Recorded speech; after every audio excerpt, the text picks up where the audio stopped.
Este programa, Historias de Gente Común, porque todos tenemos una historia, cuenta con el apoyo de las siguientes empresas rosarinas. Tengo una idea. La idea es el deporte. Sport 78. Rosarino por deporte. Más de 15.000 chicos de ligas infantiles de fútbol, asociaciones deportivas y un centenar de clubes de la región ya se sumaron al proyecto Venimos a divertirnos, para priorizar el juego y dejar de lado la competencia. Rosario es fútbol y cuna de grandes talentos. Por eso queremos que te diviertas, juegues tranquilo y sin presiones. Creo que es un gran incentivo para que sigan divirtiéndose, esforzándose, sigan apoyando este proyecto fenomenal.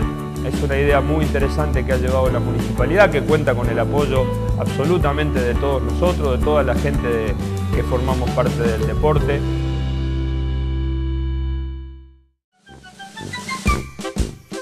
Hola, ¿cómo le va? ¿Qué dice? Buenas noches o buenas tardes, pero la primera emisión es a la noche.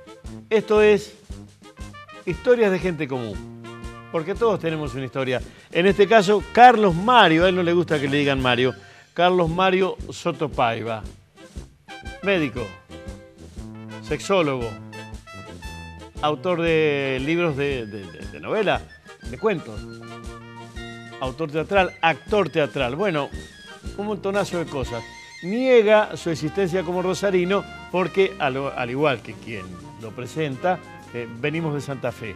Pero logro finalmente que confiese que su amor es Rosario. Señor director, primer tramo de Historias de Gente Común, porque todos tenemos una historia. En este caso, la de Carlos Soto Paiva, Sotito. Primer tramo, ahora. Bueno, dame tu nombre completo. Carlos Soto Paiva. ¿Un solo nombre? No, el segundo no. Contalo. Mario. Carlos Mario. Sí. Soto Paiva. Soto con una sola T. Con una sola T. ¿Y Paiva? Con Y y B corta. No es como Laguna Paiva. No. Nada que ver tampoco. Cuando me preguntan si Paiva es el apellido de mi mamá, digo, no, el apellido de mi mamá es Tononi. Este es un apellido compuesto, es el apellido de mi padre. ¿Y de dónde es tu viejo? El origen del apellido. El origen del apellido es de 3 generaciones atrás o 4 antes de mi padre, que era muy común unir el apellido del padre y la madre. En aquel momento. O sea que después siguieron ya siendo Soto Paiva. Ellos son...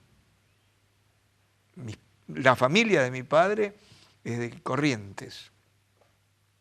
Paso de los Libres. Pero digamos que los antecesores serían españoles y portugueses. Digo, claro, por la Y. ¿Y tu vieja me decís que es? Italiana, Tononi. Tononi Berroni. ¿Sos de Rosario? No. Parece un chiste esto. Vinimos casi juntos a Rosario. Vinimos juntos porque creo que los dos teníamos o el sueño, las ganas, o el destino de querer ser médicos. Lo que pasa es que nuestro pasado ya había sido un pasado de capital santafesina. Sí, sí. Y lo mío más al norte aún. Lo mío de San Javier. Ciudad, ahora, pueblo en aquel entonces, patria de Julio Miño, de Carlos Monzón. La llegada de Rosario sobre el 60. 59 para ser exacto. ¿Y por dónde apareciste? Estamos hablando del año 59. Sí. Para ubicarnos. Ya está Frondizi ahí. Sí. Políticamente hablando. Sí. Y en funciones, la generación del 60. Sí, señor. Yo vengo porque, como te digo, había terminado el secundario en Santa Fe. Sí. Lo terminamos. Sí. En el glorioso Simón de Iriondo. Y a partir de allí, bueno, como quería seguir medicina y todavía no estaba la facultad en Santa Fe, ahora sí, tuvimos que venir a Rosario. En aquel momento vine con mis padres. ¿Se vienen tus viejos con vos? Sí. Mis viejos se vinieron conmigo de San Javier a Santa Fe.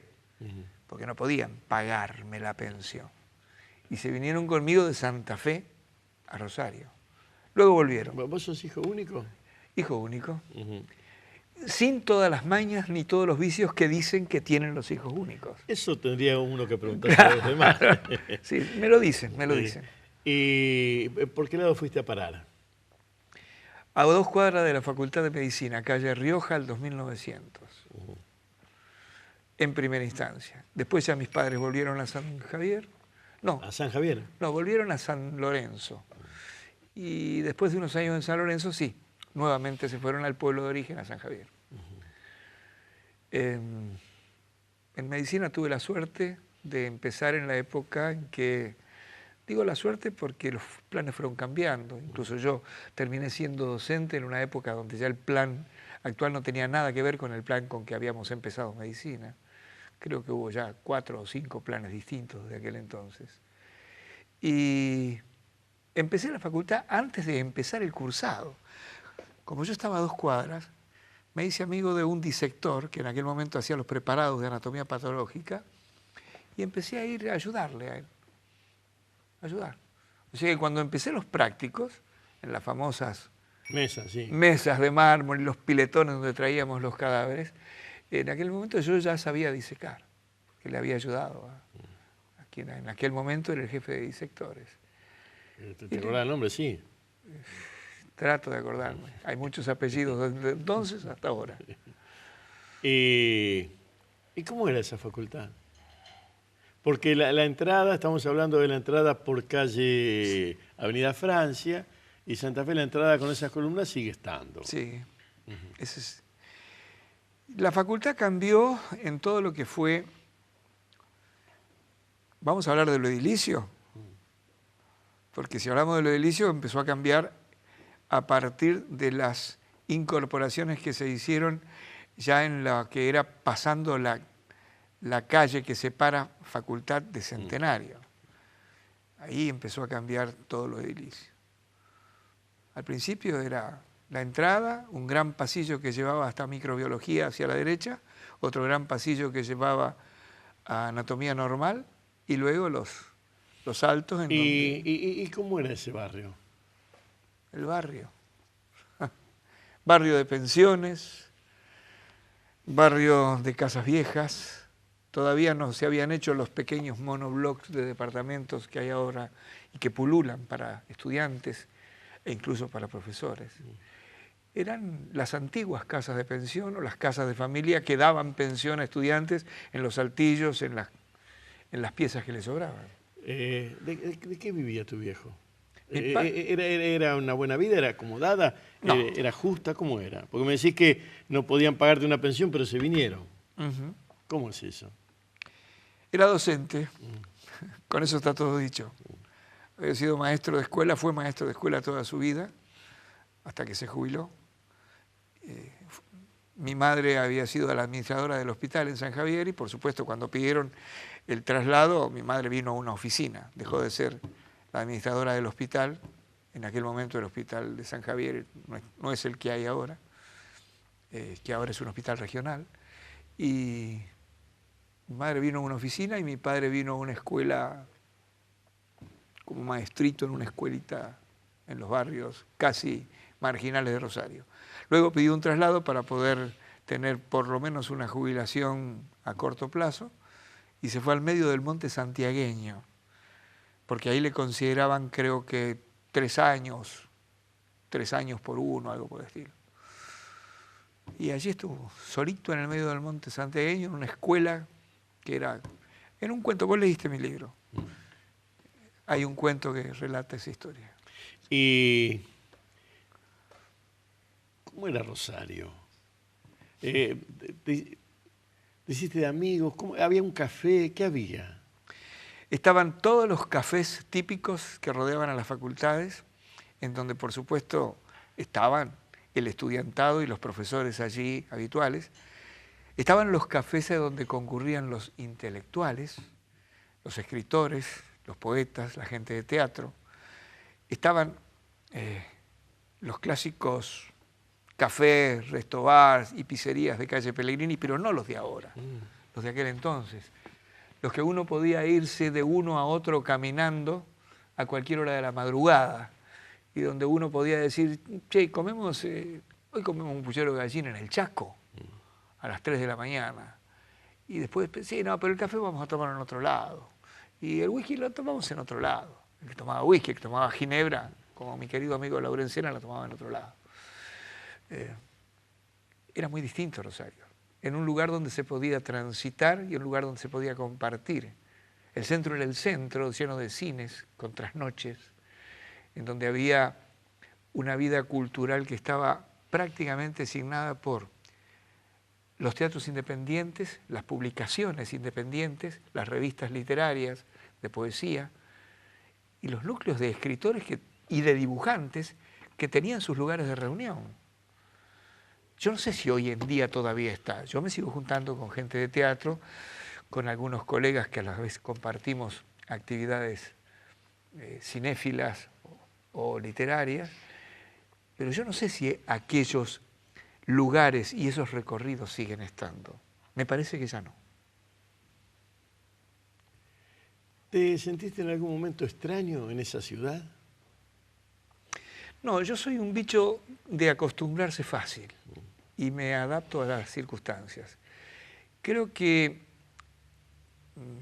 el hecho de que estábamos siempre viajando de San Javier a Santa Fe, porque no te olvides que hasta los 11 años yo estuve en San Javier, pero veníamos muy seguido a Santa Fe. Y venir a Santa Fe para mí era el deslumbramiento, calculá, de un pueblo a orillas del río, a venir a una ciudad que tenía luces de neón, pizzerías y múltiples cines. Claro, yo era un habitué del Toré en aquel momento. Y digamos que ya Rosario no me pareció tan grande. Yo estaba muy acostumbrado a venir a Santa Fe. Por supuesto, al Santa Fe donde las funciones del cine eran continuadas, eran 3 películas y uno salía con Olor a la Tierra y Apolo era de los balazos y las cabalgatas, y en donde la entrada costaba 80 guitas, con una porción de pizza en la pizzería central, en calle San Jerónimo, y en donde en el intervalo se compraban revistas usadas. ¿Y amistades en Rosario en esa época? Todos los que eran en ese momento... ¿Solo los de medicina? No, pero lo que pasa es que veníamos del secundario. Engler, Mendicino, Garcilaso, Aparicio, habían terminado conmigo en la misma división, en la división A, 5º año del Colegio Nacional. Y todos vinimos a estudiar medicina.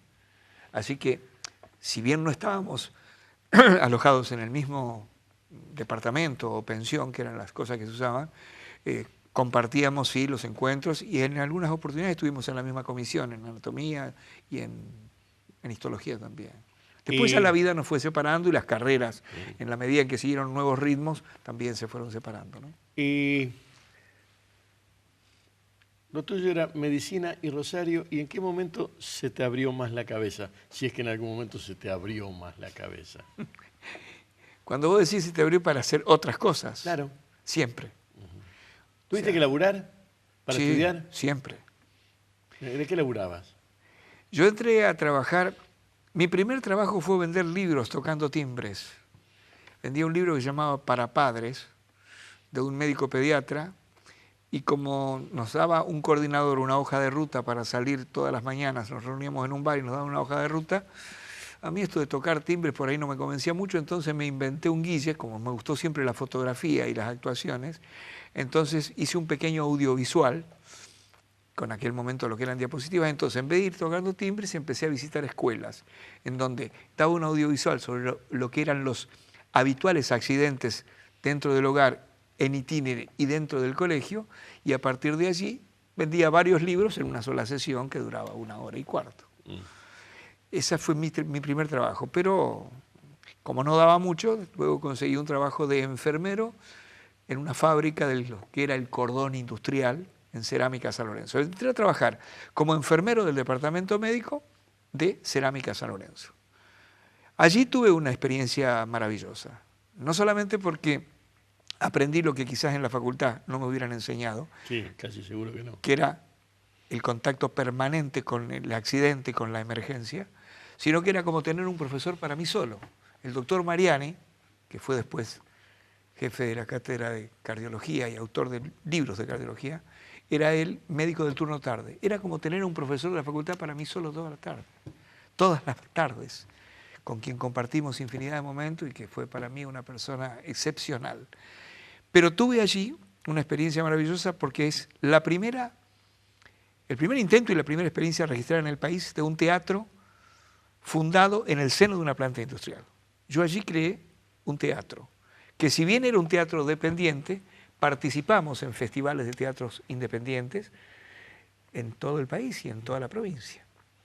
Ese teatro fue formado con obreros y con empleados administrativos y me dieron carta libre hasta un determinado momento en que por el contenido de las piezas y de los poemas que decíamos, un día me llamaron, me dijeron que no, que yo tenía que someter los guiones previamente a ver si se podían hacer, entonces le dije, no, a mí acá me pagan por enfermero, seguiré siendo enfermero, pero el teatro desaparece. Duró 3 años y pico, 4, una hermosa experiencia. Está registrada. En aquel momento la Capital me hizo una nota, primera experiencia de un teatro en una empresa fabril, etcétera, etcétera, etcétera. Colectivo. ¿Ibas en colectivo todas las Sí. Colectivo durmiendo, porque me iba con 3 horas de sueño. Mejor dicho, en la primera época no. Digo, en la primera, claro, porque a la mañana iba a la facultad, me tenía que ir rápidamente de la facultad, iba en el colectivo durmiendo, llegaba, compraba un sándwich en los kioscos de cerámica, eso fue también en la primera época, luego me hice mandar una vianda. Y bueno, y seguía hasta las 9 de la noche, a las 9 de la noche salía. Y ahí aprovechabas y estudiabas ahí. Ahí a veces podía estudiar, a veces, no siempre. Y a veces en vez de estudiar tenía que hacer los guiones para los que venían los ensayos.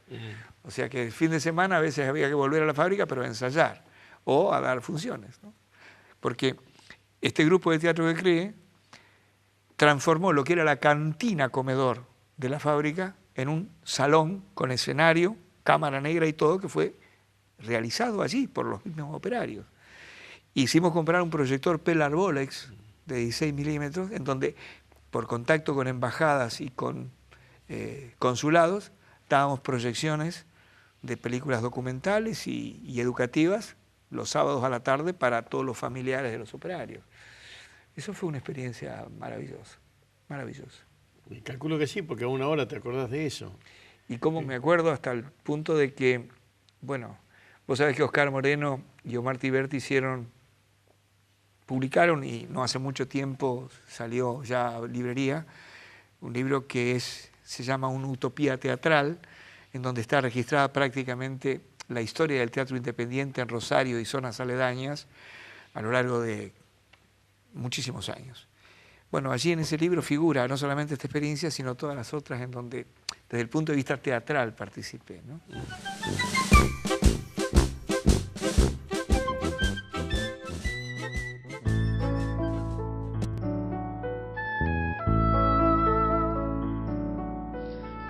Quiero que me mire si no sabe que no soy uno más entre los muertos. No quiero que me mire si no sabe que mi vida está en sus ojos, justamente.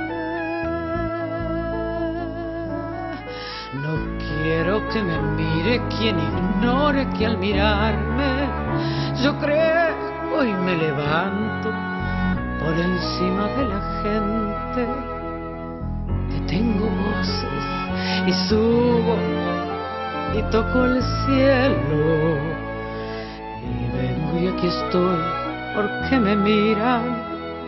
Yo soy el monumento.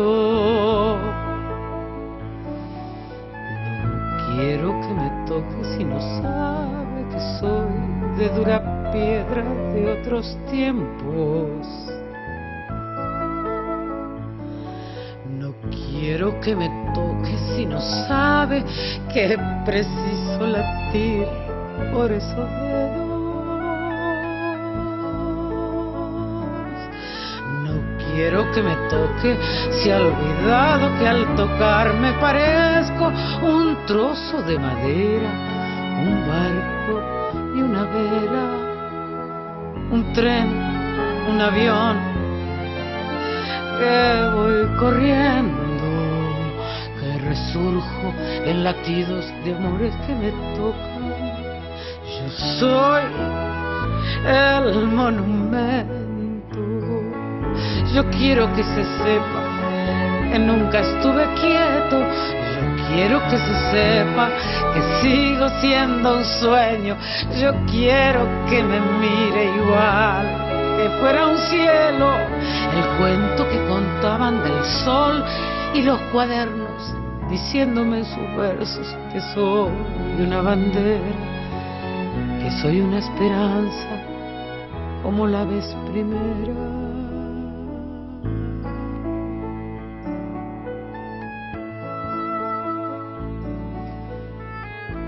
Quiero que me mire si no sabe que mira su rostro en un espejo. Yo quiero que me mire recordando que soy como la gente.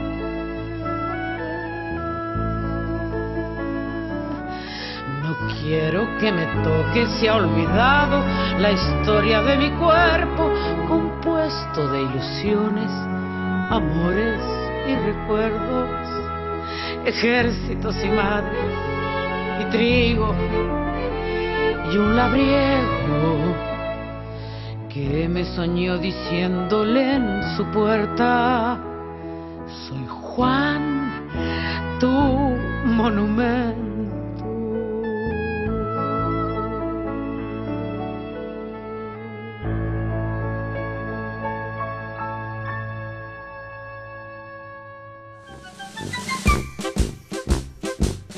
Carlos Mario Soto Paiva, segundo tramo de la historia de gente común, porque todos tenemos una historia. En este caso, Soto Paiva, Sotito, cada cosa cuenta Soto Paiva. Vamos, señor director, historia de gente común, porque todos tenemos una historia. La de Soto Paiva es la que nos ocupa en este caso. Señor director, ahora. Cuando empiezan las prácticas de las especialidades en medicina, que ya llevan otro tiempo y otro armado, porque estaba dividido en una etapa común y después la etapa de todas las especialidades con nombre propio, ¿no? Claro. Más allá de las clínicas. ¿Ahí cómo te manejaste? Yo me manejé ¿Seguías así. trabajando en cerámica No, como enfermero? no. Yo me fui de cerámica un año antes de recibirme, porque si no, no me recibía más. Mi carrera ya de por sí fue irregular. Irregular porque perdí 2 años de colimba. ¿Por qué 2 años de colimba? Porque me tocó Marina. ¿Y dónde te fuiste?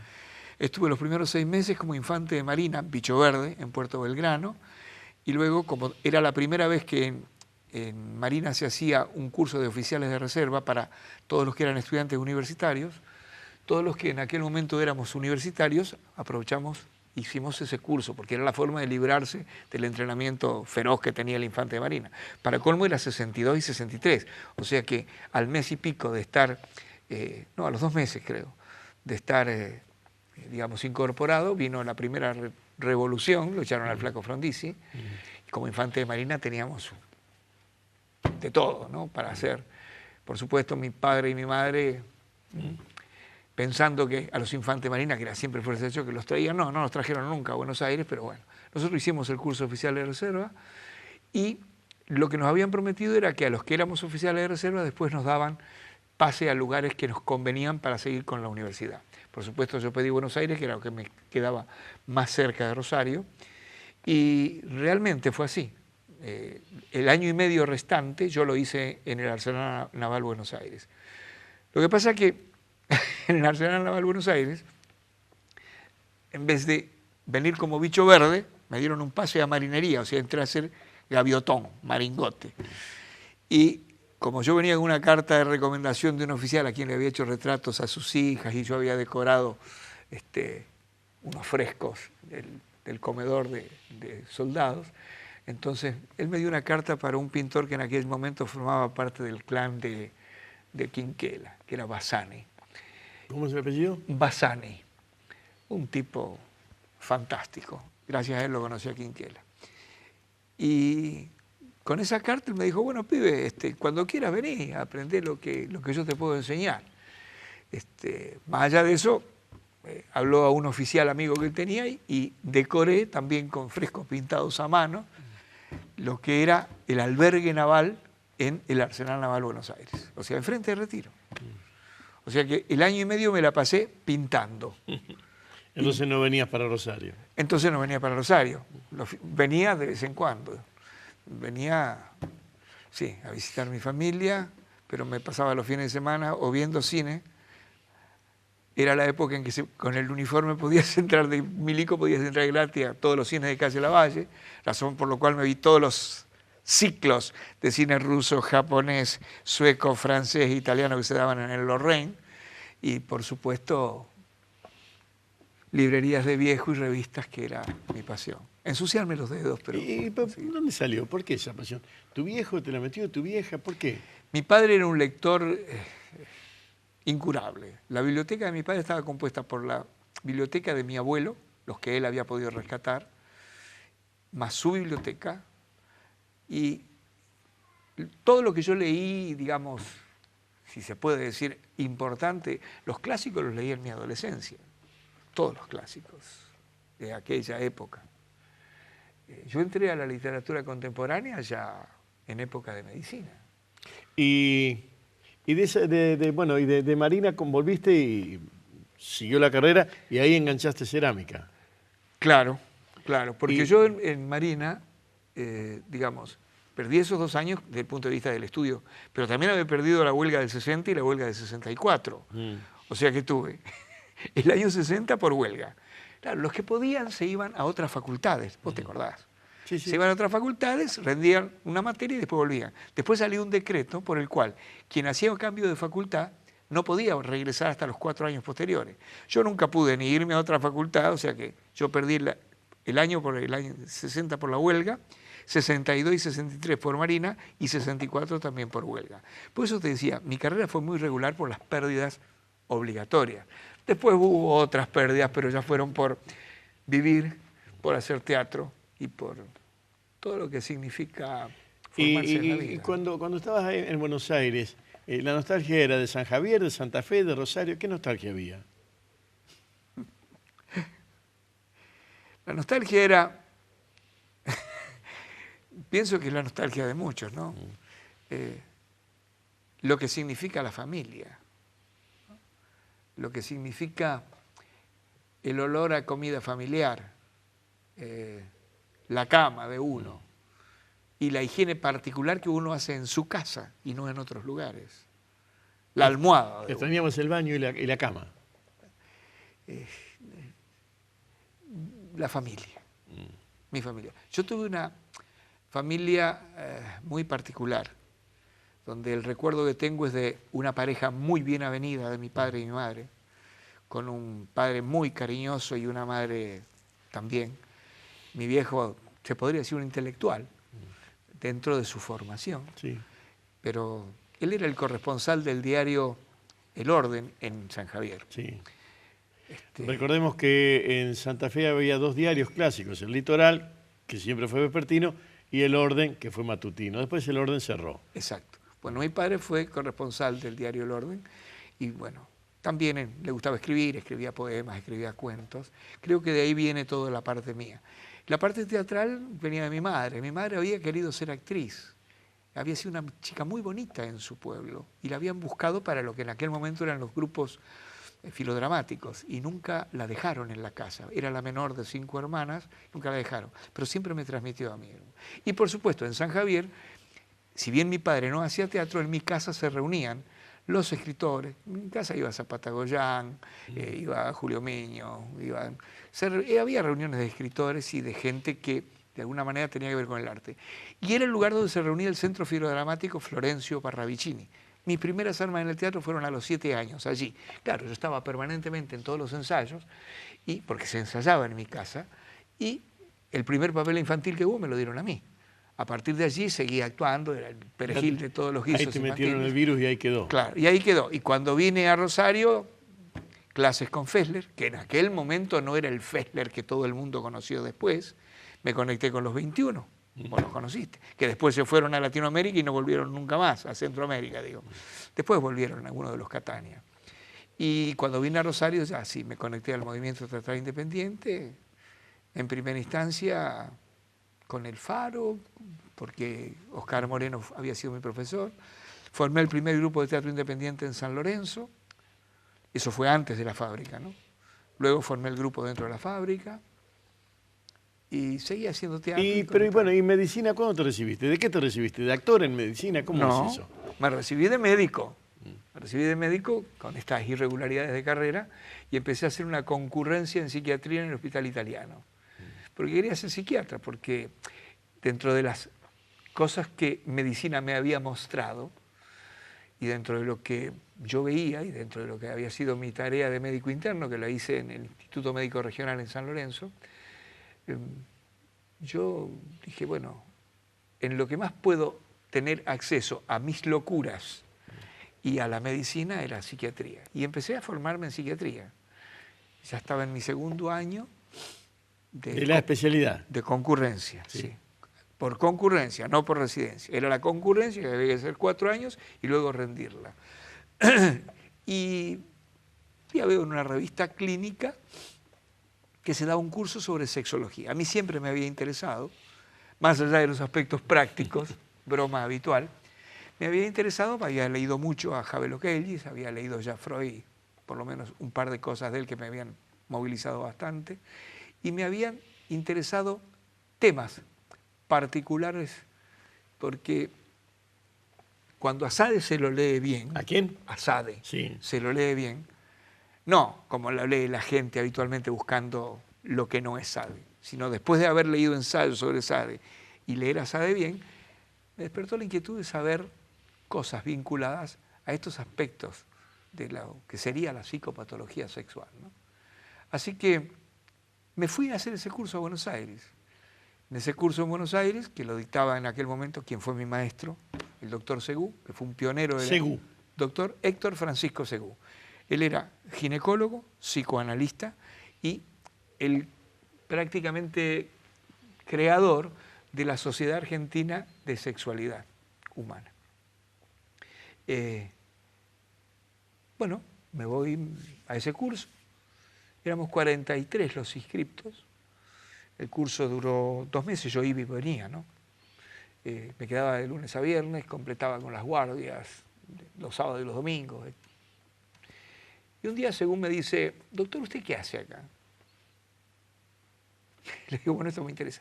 Dice, ¿usted sabe que es el único del interior? Le digo, ¿no? Dice, los otros son todos de Capital y Gran Buenos Aires. Usted es la única persona del interior. Entonces le conté, bueno, cosas que él ya sabía, pero a mí me interesó siempre. Sí, dice, nosotros vemos con el doctor De Angeli, que estaba allí, y otro más. Eran 4. Era un antropólogo, un médico psiquiatra y forense, él que era ginecólogo y psicoanalista, y otro que era un sociólogo. Los que conformaban el núcleo formador. Dame las ramas del saber. Sí. Había entonces un sociólogo, un antropólogo, ginecólogo y psicoanalista. Con conocimiento de análisis. ¿Y el cuarto? Y un psiquiatra que era forense. Psiquiatra forense. Sí. Así que, dice, nosotros vemos, dice, usted levanta la mano, que hay cosas que por allí de pronto está interesado. Sí, le digo, me interesa. Dice, yo le voy a hacer una propuesta. Bueno, usted dirá. Dice, ¿le gustaría aprender con nosotros? Dice, no le estoy ofreciendo trabajo. ¿Le gustaría aprender con nosotros? Y si usted tiene cómo estar aquí, digo, le contesto la semana que viene. Había que quedarse en Buenos Aires de lunes a viernes. Yo estaba haciendo guardias, era el más antiguo de las guardias del Instituto Médico Regional, y por supuesto no tenía plata para mantenerme en Buenos Aires. Hablo a unos primos que me habían dado albergue durante mi año y medio de permanencia en Buenos Aires. Le digo, che, ¿todavía está la piecita mía que cuando era Colimba? Sí, para cuando vos quieras. le cuento esto y me dicen, bueno, venite, yo te consigo acá a 2 cuadras, hay una clínica, te consigo para hacer guardias acá. Dice, ¿y tenés tu pieza? Hablo a mi casa, que ya estaban de vuelta en San Javier.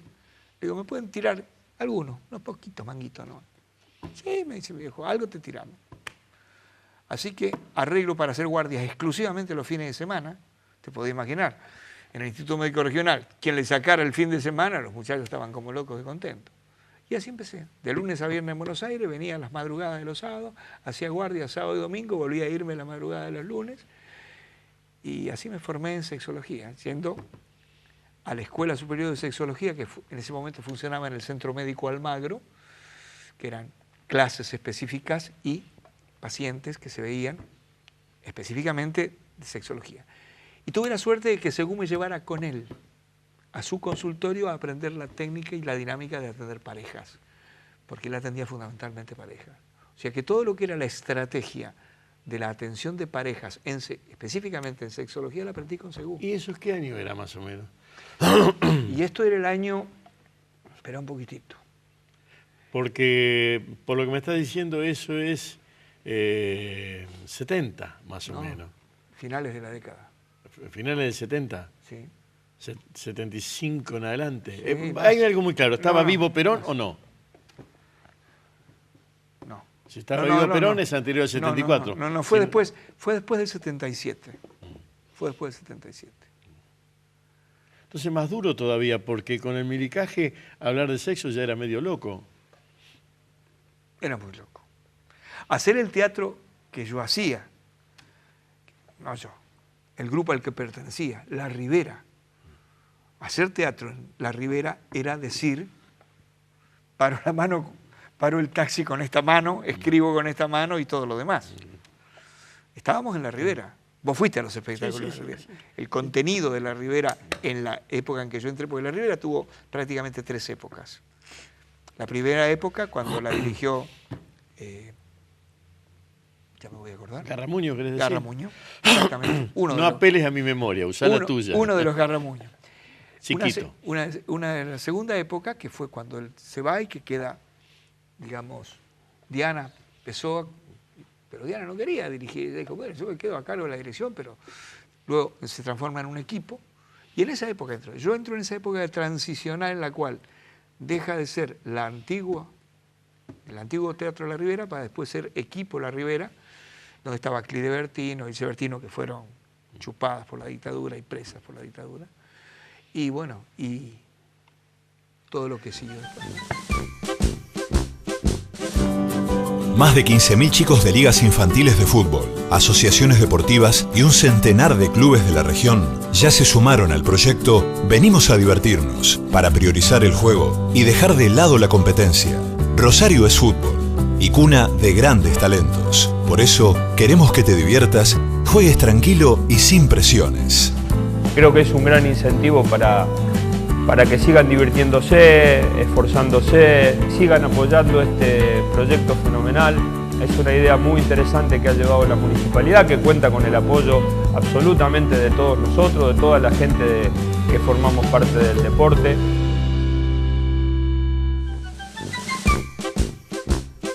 Tercer tramo, último tramo de Historias de Gente Común. Porque todos tenemos una historia. En este caso, Soto Paiva. Hay que confesarlo, es amigo. Por lo tanto, algunos secretos, algunas indiscreciones no fueron presentadas o apuradas para que las confiese. Pero ha confesado cada cosa. Es el primer sexólogo que hubo en la región. Y lo cuenta, parece sencillo, pero lo que cuenta es cómo poner en la puerta una chapa que diga Carlos Soto Paiva, sexólogo, o como él dice, que en determinado momento le dijeron sexópata. Tercer tramo, historia de gente común. Porque todos tenemos una historia. En este caso, la de Soto Paiva. Señor director, ahora. ¿Te recibiste de sexólogo? ¿Cómo es eso? No. Yo me recibí, la facultad del título de médico. Porque lo que es importante decir, y se lo aclaro, no solamente a quienes fueron mis alumnos en medicina, a quienes fueron mis alumnos en el instituto que yo dirigí de sexología, sino también a quienes me entrevistan, es que la sexología En nuestro país no está reconocida como especialidad ni por los colegios médicos ni por los colegios de psicólogos. Si bien nuestro país es un importante país formador de sexólogos clínicos y de educadores sexuales, y uno de los países pioneros en Latinoamérica y donde salieron figuras reconocidas en la WOSH, que es la Asociación Mundial de Sexología. Pero los colegios médicos no reconocen la especialidad y los colegios de psicólogos no reconocen la especialidad. Si bien nuestra formación es común a cualquiera de las formaciones de especialista. Y en Buenos Aires atendías en lo de ese doctor Segú, ¿y después? No. Con Segú me formé. Yo con él no atendía. Él atendía. Yo estaba con él de asistente, de aprendizaje. Como si dijéramos, haciendo una concurrencia 3 días por semana con él. Que además, Segú, no solamente era ginecólogo, psicoanalista, sino que era batero. Tenía un grupo de jazz excepcional. Cuando lo trajeron a la Asociación Médica de Rosario, una vez para que diera una charla, ¿sabe cómo empezó la charla? Con un solo de batería. Después digo, bueno, yo soy el doctor Segú. ¿Y cuál era la diferencia entre los médicos clínicos, los que atendían problemas de pareja y ustedes? O sea, ¿había diferencia? ¿Se notaba? ¿A quiénes atendían ustedes? ¿Venían los loquitos sueltos? ¿Cómo era? No. El tema es el siguiente. La sexología es una... Estamos hablando del 80. Sí. A esos años más o menos te volviste a Rosario. ¿Cómo me volví? Yo nunca me fui de Rosario. Bueno, no, pero si estabas toda la semana laburando en Buenos Aires. De lunes a viernes. Sí. El tema es así. Primero vamos a aclarar lo que es la sexología. La sexología viene a ser un vaso comunicante entre lo que antes eran 2 compartimentos estancos y en cierta manera todavía siguen estando. La medicina y la psicología. Bueno, pero eso es teoría. Pero contame no es de tu vida. No es teoría, porque sirve para explicar lo que te voy a decir. En medicina nos forman médicos, y afortunadamente soy médico, nos forman con una característica muy particular, en donde lo que supura, lo que sangra, lo que duele, soma. Es el soma. Ahora, afortunadamente, y desde un tiempo a esta parte, se han incorporado materias que antes no existían en la currícula. Vos lo sabés de sobra. En psicología, la psiquis, o el halitus, o el espíritu, o como te quieras llamarlo. Entonces, supuestamente, todo lo que tenía que ver con la problemática sexual, supuestamente el médico la conocía. ¿Y a vos qué te pasaba? Bueno, a mí no me pasaba eso, ¿por qué? Porque yo ya estaba formado. Pero habitualmente el que tenía una problemática sexual, ¿a quién lo consultaba?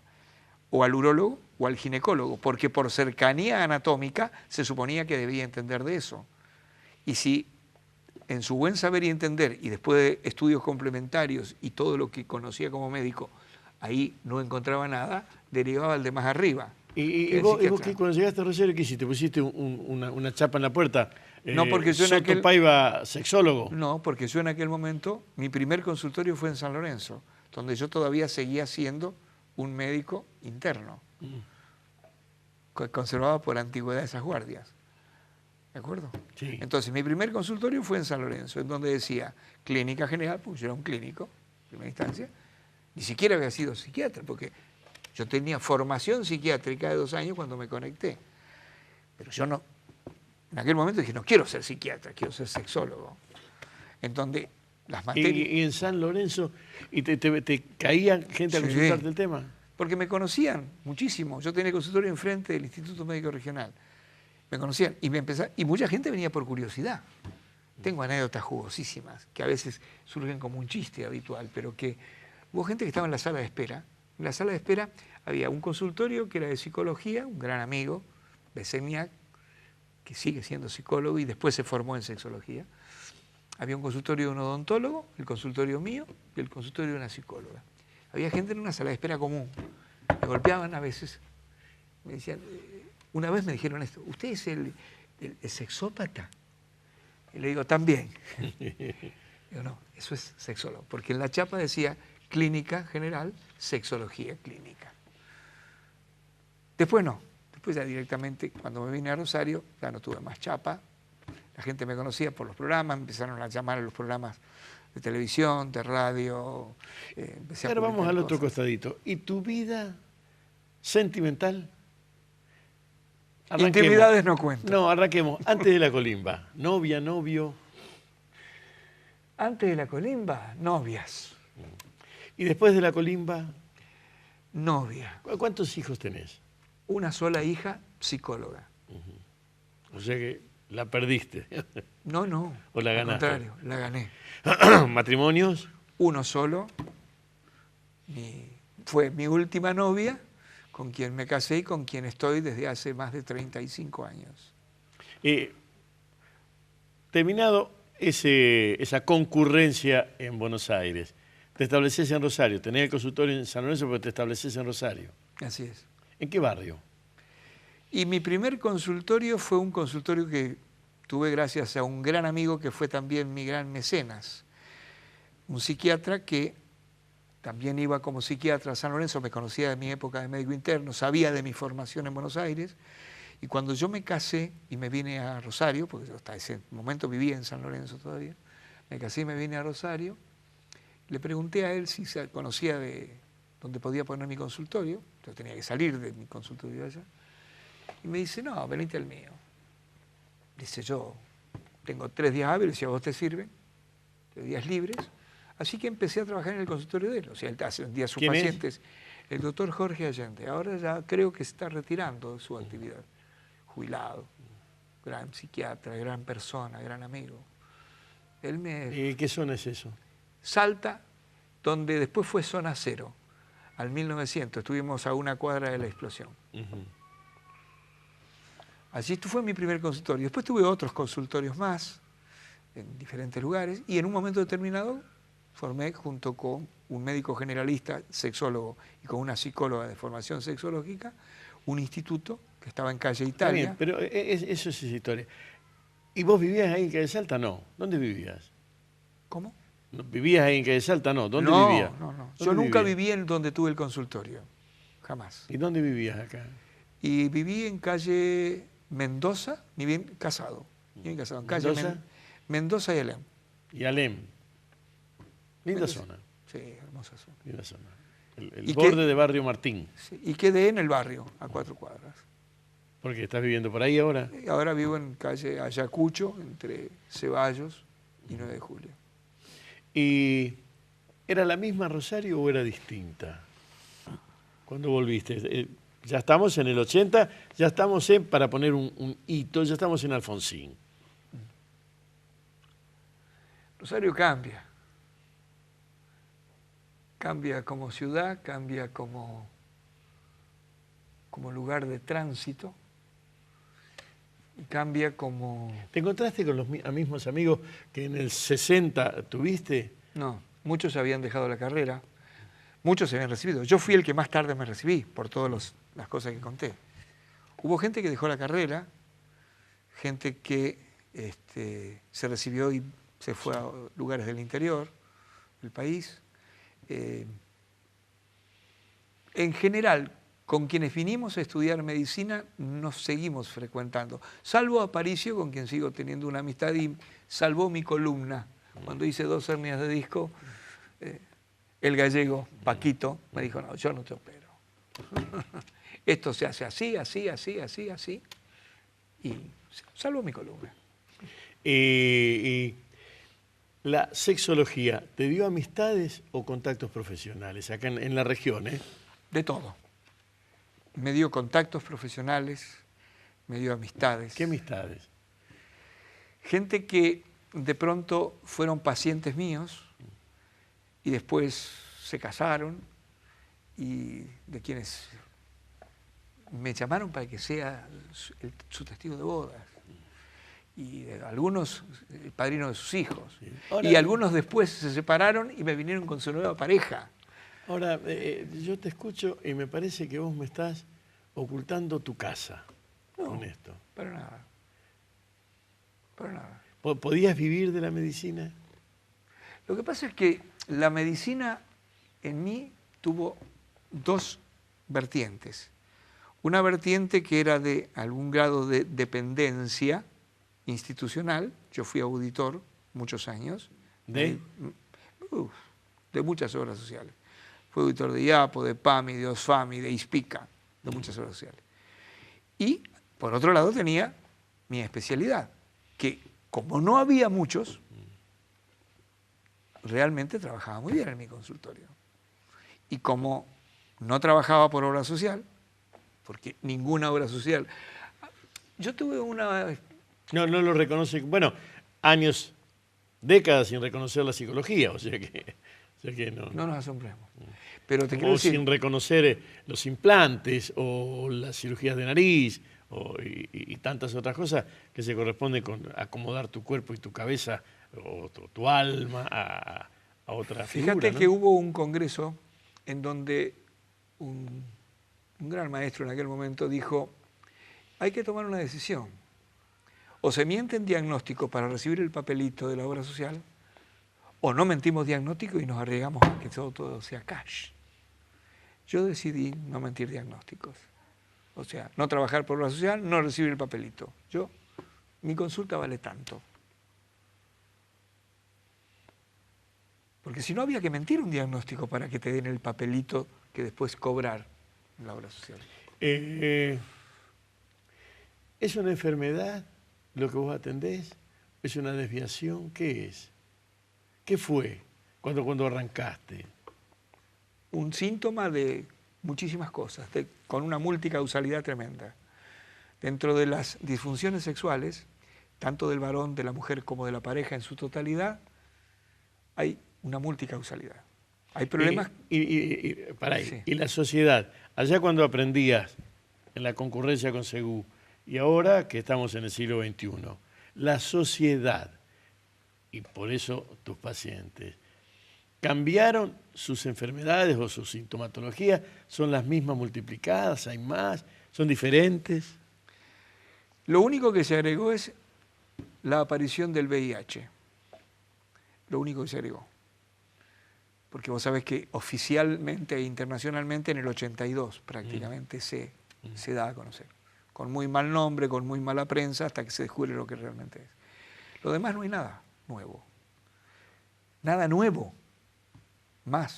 Hay más ignorancias porque hay mayor cantidad de presiones socioculturales para una educación sexual que no ha progresado y para infinidad de frenos mentales y de lastres socioculturales que se traen y de mitos sobre la sexualidad que hacen que un varón, una mujer, ya sea un adolescente, un maduro o una persona de tercera edad, tenga las mismas problemáticas, con una diferencia, que ahora se acercan espontáneamente a consultar, antes eran derivados. 2 o 3 preguntas básicas. Me dijiste que de lo que tenías nostalgia era de la casa, en realidad hablaste de la cama, hablaste de aromas. ¿Qué comida es la que pensás que debes guardar, debes llevar con vos?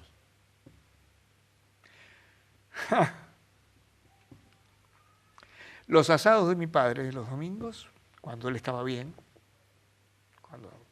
estuvo bien hasta cerca de los 80. Después ya no, pero seguía leyendo y escribiendo.